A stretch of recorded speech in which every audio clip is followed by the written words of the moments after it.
Buen día, bienvenidos a una nueva clase del curso de Geomática del Centro de Formación Técnica del Medio Ambiente en el programa de formación de técnico en manejo de áreas silvestres.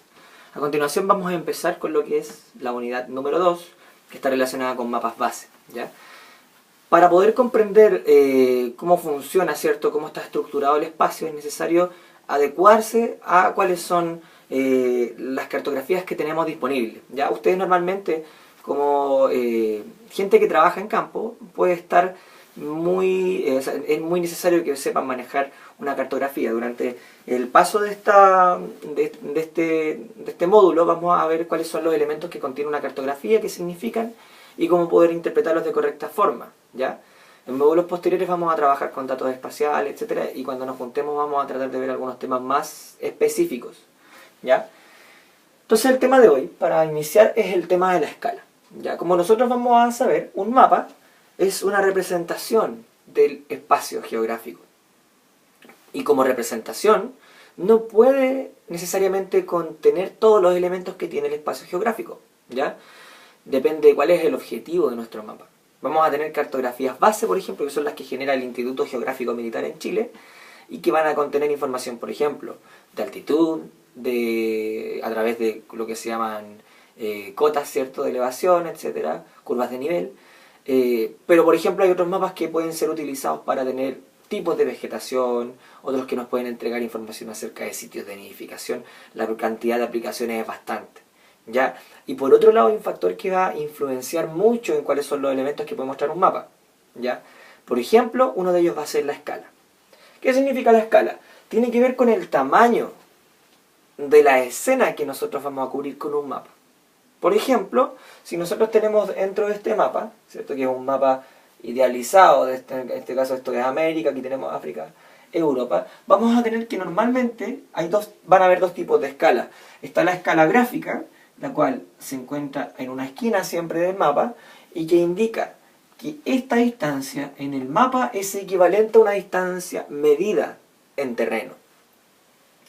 Por lo tanto, nosotros también la podemos tener expresada así, como lo que se llama una escala gráfica. Y en este caso nos diría que 1 centímetro de nuestro mapa es equivalente a 400.000 centímetros en terreno, ¿ya?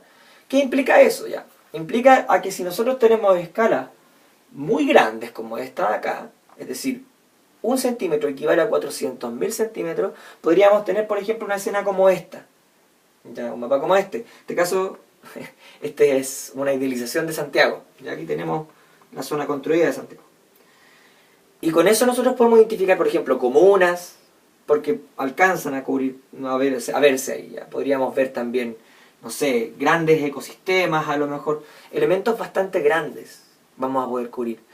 Si esto fuera, por ejemplo, un mapa así, que hablamos de uno de esos millones, ¿cierto? Varios millones, 8 millones, 6 millones.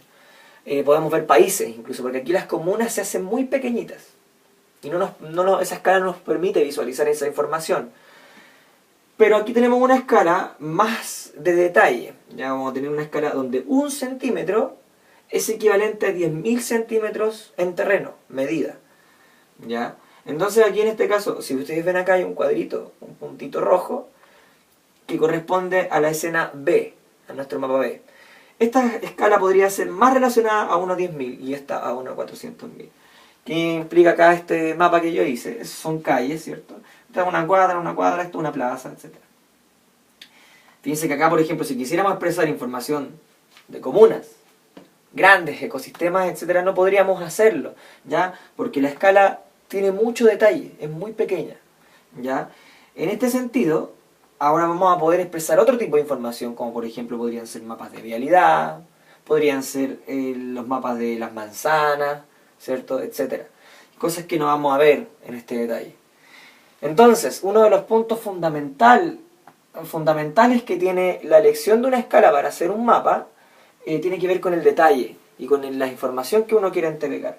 Entonces, vamos a tener que en escalas distintas los elementos que vamos a poder ver son diferentes. Ya si la escala es más gruesa, una escala 1/400.000, por ejemplo, 1 millones, vamos a poder ver elementos muy macro, muy grandes.